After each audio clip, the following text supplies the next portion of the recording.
Imagine scoring 99 percentile and still losing your dream seat. Now imagine being born into an India where you were not even allowed to enter a school. Which one is a bigger injustice? One policy has lifted millions out of exclusion while leaving millions questioning whether the system is truly fair or not. It is called reservation. But this is not just a story about seats in colleges or government jobs.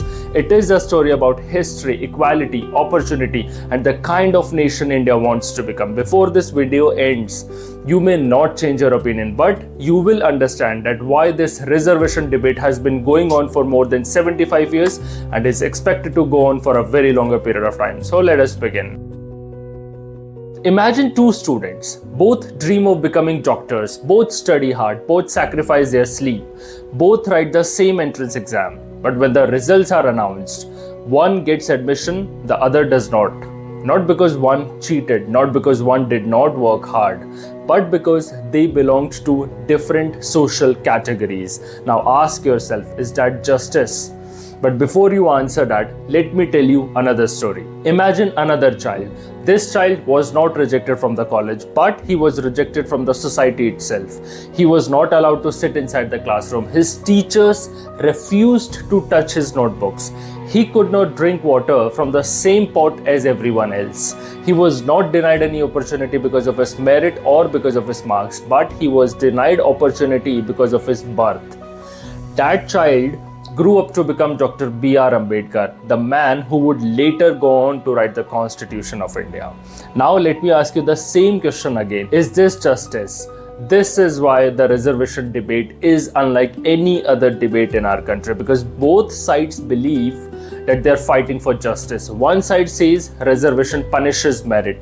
The other side says that reservation corrects the history. One side sees discrimination happening today. The other side sees discrimination continuing from yesterday.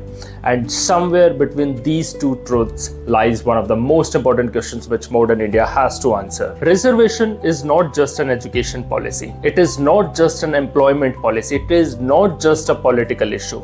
Reservation is a mirror. And depending on where you stand, it reflects a completely different part of our country. Nearly 60% of seats in central government educational institutions and jobs are reserved through different constitutional provisions and laws. Millions of Indians believe that this system has transformed their lives, but millions of others also believe that this system has become unfair. Every election, this debate returns. Every few years, another community demands reservation. Every few years, politicians promise more. But almost no one asks the hardest question. Has reservation achieved what it was supposed to achieve? Has India changed while the system has largely remained the same? Can we protect social justice without creating new perceptions of unfairness? And perhaps the most difficult question, that what does equality actually mean? This video is not about choosing sides, because if we start by choosing a side, then we stop looking for the truth. Instead, we are going to do something much deeper. We are going to go back in time, back to an India where your surname could decide whether you could enter a temple or not, whether you could go to a school or not, and even whether someone would hand you a glass of water. Only then we will be able to understand that why reservation was created, why it changed millions of lives, why it remains deeply controversial, and whether it needs a reform today. No slogans, no political talking points, just history, data. We will focus on the court judgments, real stories, and one question that every Indian should think about. Has India's reservation system become exactly what the Constitution intended? Or is it time for the next chapter? Let's begin.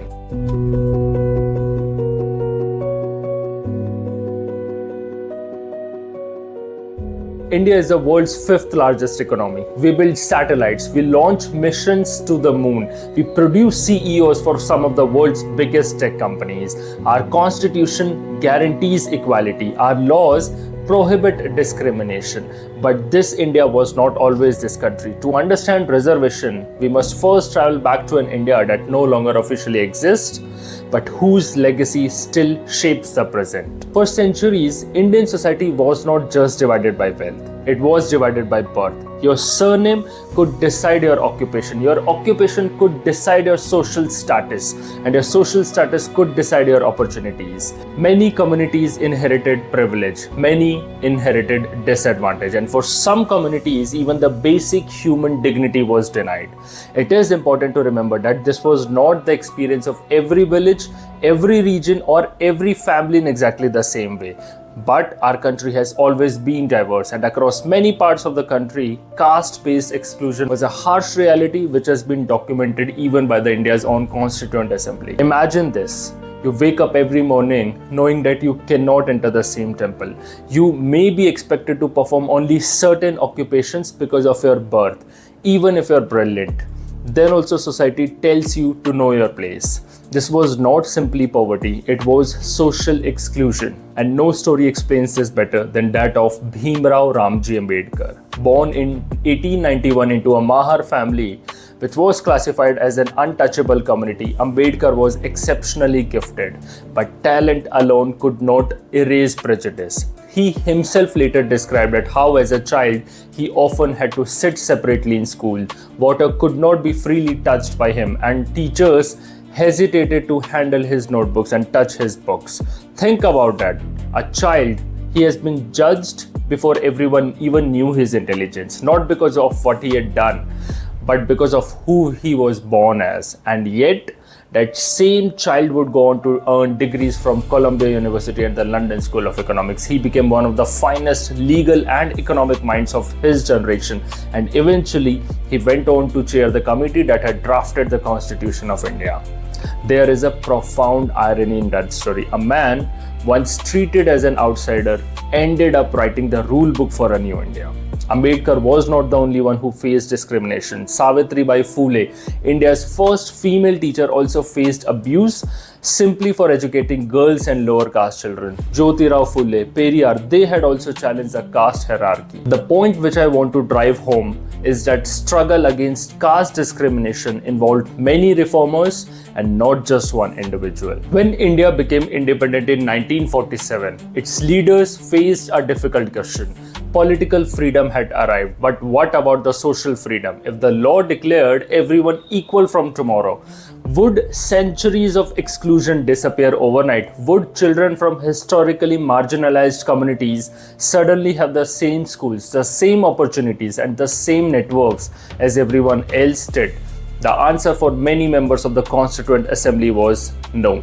Equality before the law was essential, but they all believed that formal equality alone itself would not create equal opportunity. The idea became the foundation of reservation in India. Reservation was never conceived as a reward, nor it was designed as a punishment for any community. But the original idea was something different. It was an attempt to give the communities that had faced long-term social exclusion a better chance to participate in education, in public employment, and in democratic institutions. Whether that goal has been achieved and whether the system should evolve, well, that is the debate that we will come to later. But before judging the policy, it is important to understand the problem it was trying to solve, because every public policy is shaped by the era in which it was born, and reservation was born in an India that looked very different from the country which we know today. So how did the makers of the Constitution try to fix this? Did they always agree with each other? Was reservation meant to last forever, or was it intended to be temporary? To answer those questions, we need to step inside the Constituent Assembly where the future of India was being written.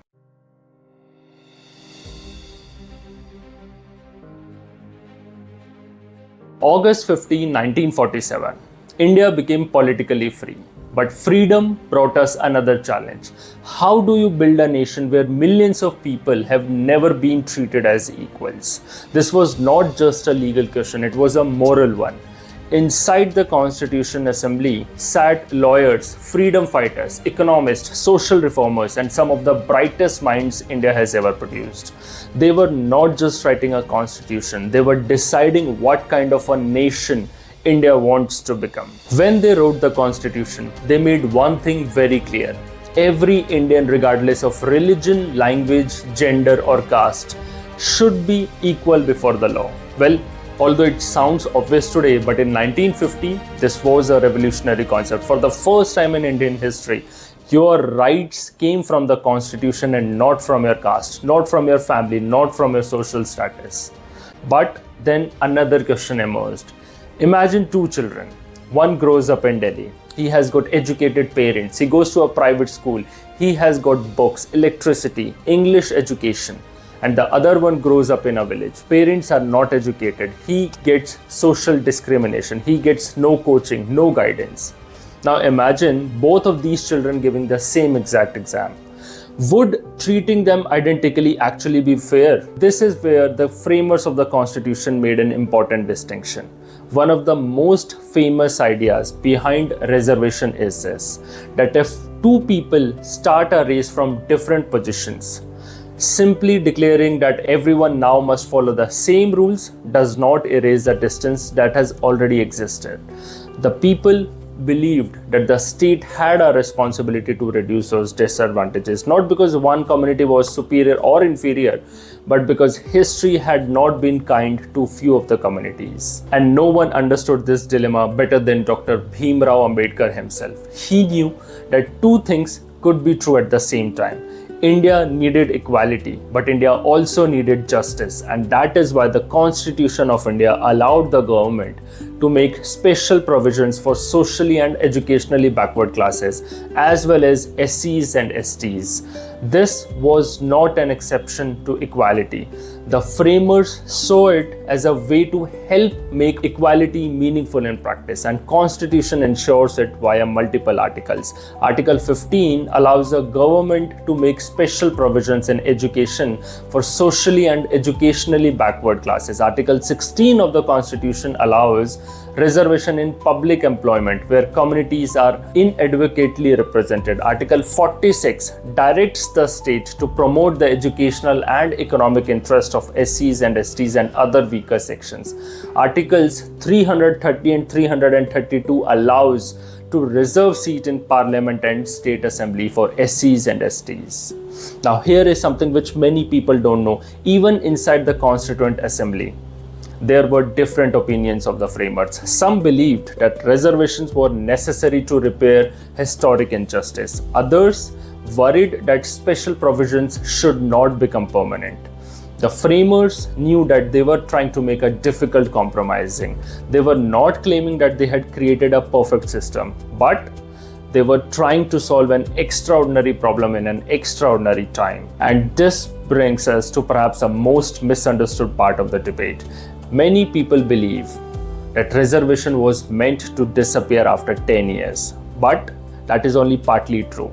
The Constitution originally provided a 10-year time limit for the reservation of seats in the legislatures, which is Lok Sabha and the state assemblies for SCs and STs. But it did not set a 10-year expiry for reservations in education or public employment. And these two operate under different constitutional provisions and have evolved through legislation and court judgments. This distinction is often misunderstood in public debates. So, if the Constitution gave India a framework, why did reservation become one of the most political issues in modern India? The answer begins 3 decades later, with one report, with one prime minister, with one announcement and protest that changed the Indian politics forever. The year was 1990 and the name was Mandal Commission.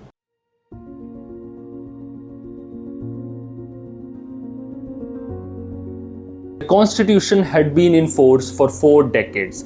Reservation for SCs and STs already existed. India was changing, but then another question was also getting louder at the same time. What about the millions of Indians who were neither SC nor ST but yet remained socially and educationally backward? Should they also receive some sort of reservation? And this question would change Indian politics forever. The story begins in 1979. Prime Minister Morarji Desai's government appointed the second Backward Classes Commission under Bindeshwari Prasad Mandal, popularly known as the Mandal Commission, and its job was simple: identify India's socially and educationally backward classes, and then recommend measures and steps so that we can improve their representation. Well, it looks simple on paper, but it was explosive in reality. The commission traveled across India. It collected evidences. It studied social indicators. It looked at the education. It looked at the occupation. It also focused on representation in government jobs, social status. But because India had not conducted the recent census, the commission relied on the 1931 census, and as per that census, OBCs made up around 52% of India's population. And basis that, Mandal Commission recommended 27% of reservation for OBCs, and with that new recommendation, the total reservation would reach up to 49.5%. The report was submitted in 1980, but then nothing happened. It just gathered dust for nearly 10 years. Until 1990. On 7th August 1990, Prime Minister VP Singh announced that his government would implement the Mandal Commission's recommendation for 27% reservation for OBCs in central government jobs. And within hours, India erupted. Across North India, thousands of students poured onto the streets. Many believed that government jobs, which are already limited, had suddenly become much more harder to obtain. Universities were shut down, roads were blocked, violence broke out in several places of the country. One of the most tragic moments came when some students of Delhi attempted setting themselves on fire. Whether people agreed or disagreed with the protest, but the human cost was undeniable. Families were divided, friendships broke, campuses became battlegrounds. But here is what televisions often fail to show. While one section of India was protesting, there was another section which was celebrating. For many OBC families, this was not just about taking someone else's seat. It was about getting their first real chance. For generations, they have always believed that the doors of power had remained closed. Reservation represented opportunity for themselves. It represented recognition for themselves. The country was not divided between people who loved justice and people who hated justice. Rather, it got divided between two groups. Both of them believed that they were defending fairness. And this is where the reservation changed forever. Until now, it was largely a constitutional issue. But after Mandal Commission, it became an electoral issue. Political parties realized something, that reservation was not just public policy. It could shape elections. Communities began demanding inclusion in backward classes list. Governments increasingly faced pressure to expand or modify reservation policies. And from this point onward, reservation was not just about social justice. It also became one of the most powerful issues in Indian politics. The protest eventually reached the Supreme Court. And in 1992, a 9-judge bench delivered one of the most historic and one of the most important judgments in the Indian history. The case was Indira Sahani versus Union of India. The court upheld 27% reservation for OBCs. Looking back, the Mandal movement changed India in three fundamental ways. It expanded reservation beyond SCs and STs to include OBCs in central government employment. It transformed caste into a central force in electoral politics, and it also forced India to confront a difficult question that still has no accepted answer. How do you balance historical justice with individual opportunity? The Mandal Commission changed the rules, but it did not end the debate. If anything, it made the debate even bigger. Because now the question was no longer should India have the reservation. The question became how much reservation, who should get it, and for how long. Those questions remain with us even today. But before we examine the criticisms, we need to ask another question. Did reservation actually work? Did it create the social mobility? Did it change lives? Or did it simply create another political battleground? Every policy begins with good intentions, but good intentions do not always produce good outcomes. The real question is simple.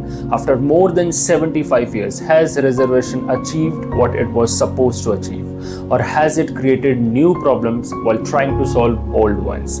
Let us look at the evidences. When India became independent, scheduled castes and scheduled tribes were severely underrepresented in government services, in higher education and legislatures. Today, that picture looks very different. Reservation has helped millions of students enter universities. Millions of families have entered the middle class. The presence of SCs and STs in public institution is now far greater than what it used to be in the early decades after independence. India has had a Dalit president, chief justices from historically marginalized communities, civil servants we have, scientists, professors, military officers. This transformation did not happen by accident, and reservation played an important role. Anyone who is claiming that reservation has not changed anything, well, is ignoring history. But here is a question. If reservation worked, then why is the debate still alive? Let us compare India then and India today. Literacy among scheduled castes and scheduled tribes has improved dramatically over the decades. School enrollment has increased, college participation has expanded, higher education is no longer reserved only for the privileged communities. These are real achievements, but here is the problem. Reservation can only help someone who reaches examination hall. But what about the children who never receive quality primary schooling? What about schools without teachers? What about students who drop out before class 10? Reservation opens the university gate for sure, but it cannot fix a broken primary school, and that is where India's deeper failure begins. Reservation is a bridge, but a bridge is useless if millions are never able to reach it. Has reservation eliminated poverty? No, but reservation was never even designed to eliminate poverty. It was rather designed to reduce the effects of historical social exclusions. These are two different objectives. Many reserved category families certainly remain economically disadvantaged today. But at the same time, many families have risen into the middle class. That means reservation has created upward mobility for many, but not for everyone. And now we reach perhaps the most criticized part of today's system. Imagine two students. One is the son of senior IAS officer. The other is the son of a daily wage laborer. Both belong to the same reserved category. Now, should both receive exactly the same benefit? And this question had led to the concept of creamy layer. The Supreme Court ruled that any socially and economically advanced OBC family should be excluded from the reservation. Many experts argue that this principle deserves stronger implementation. Others debate whether similar ideas should apply beyond OBC reservations as well. But here is another reality that rarely enters the debate.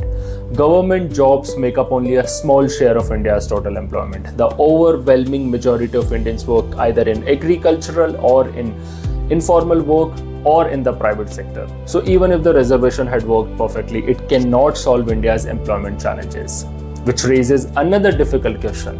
Should the focus now shift towards improving education, towards skills, towards private sector opportunities, instead of solely relying on government jobs? Well, but India is not the only country to use reservation. The United States of America also uses race-conscious admissions for decades. Brazil has also got similar quotas in higher education. South Africa also adopted black economic empowerment.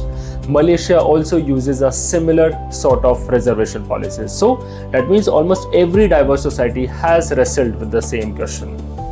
How do you correct historical injustice without creating new perceptions of unfairness?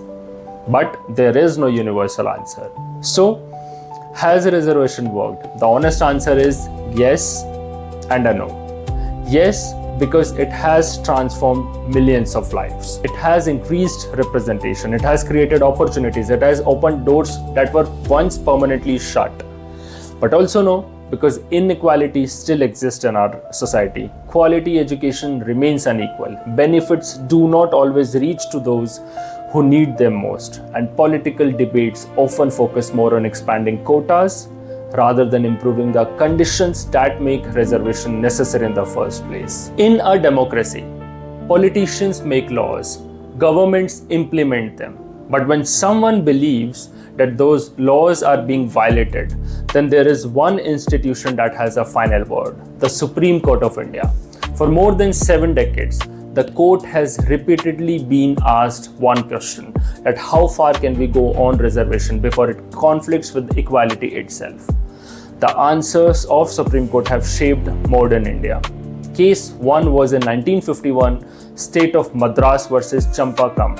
Only 1 year after the constitution came into force, India faced its first major reservation challenge. The state of Madras had reserved seats in educational institutions using a communal quota system. A woman named Champakam Doi Rajan challenged it. She argued that admissions based on community violated the constitution's guarantee of equality. And the Supreme Court agreed. It struck down the policy, and for a moment, it looked that the reservation itself might not survive. But then Parliament also responded. The government passed the first Constitutional Amendment Act in 1951. It inserted provisions allowing the state to make special provisions for socially and educationally backward classes and for SCs and STs. This moment teaches us something important. Reservation simply did not evolve through politics. It evolved through a dialogue between Parliament and the judiciary. Case second was in 1992, Indira Sahani versus Union of India. If one judgment defines reservation, then this is it. 9 judges heard the case. This was one of the largest constitution benches ever assembled. And the verdict had become the foundation of India's reservation policy. The court said, reservation for OBCs is constitutional and it shall be given to the family of OBCs along with the existing reservations for SCs and STs. And the court also said that reservations should generally not exceed 50%, because if almost every seat becomes reserved, then the balance between reservation and open competition becomes difficult to maintain. There have been multiple other cases also which have been heard in the Supreme Court. Look closely at every major judgment. The court never asked, should reservation exist? Instead, it repeatedly asked, how can India pursue social justice without abandoning equality? How can affirmative action continue without becoming arbitrary? How can constitutional promises remain meaningful for every citizen? These are difficult questions, and the court has rarely offered simple answers. And with this, we move on to the last part of the video. We have traveled through 75 years of history. We have seen discrimination. We have seen social justice.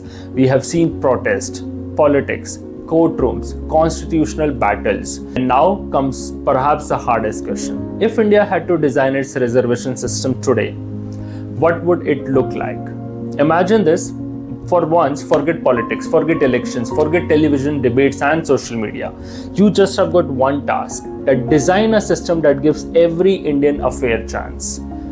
Where would you begin? First of all, we never should forget why reservation was created. The first mistake India must never make is forgetting its history. Reservation was created because one community was poor. It was created because millions were denied opportunities simply because of their birth. That history matters. Ignoring it does not heal it. A nation that forgets why a policy was created will eventually forget who it was meant to protect. But policies must evolve. History matters, but so does the reality. India today is not India in 1950. Our economy is different, education is different, our society is different. We are building technology. Good public policy asks just one question repeatedly: is this still solving today's problem? And if the answer changes, then the policy should also evolve. But that does not mean abandoning justice. It just means improving how the justice is delivered. We need to fix the start line. Think about this. Every year, India argues over a few thousand seats in colleges, but millions of children never receive quality primary education. And by the time they reach the entrance exam, the race has already been shaped by years of unequal opportunity. Maybe the biggest reform is not changing reservation. Maybe it is ensuring that every child receives an education that makes reservation less necessary over time. Imagine if every government school had excellent teachers, modern classrooms, English education, digital learning, nutrition, career guidance. Would we still be having the same debate? Perhaps we would be, but it would certainly look different. A fair society is built in classrooms and it is not built in courtrooms. So, To conclude, let us return to where we began. Two students, one loses a seat because of reservation, another gains a seat because of reservation. Whose story is more important? Truth is, both stories matter. One reminds us that equality of opportunity is deeply personal. The other reminds us that history leaves unequal starting point. India does not have the luxury of ignoring either one. And that is why this debate has lasted for more than 75 years, and that is why it will probably continue for many more. Perhaps the real goal was never to create a nation where everyone receives reservation, and nor was a goal to create a nation where reservation disappears overnight. Perhaps the real goal was to build a country where a child's future depends less on the family they were born into and more on the dreams that they choose to pursue. That is a goal worth debating. That is a goal worth building. And perhaps that is the India the Constitution has always hoped to form.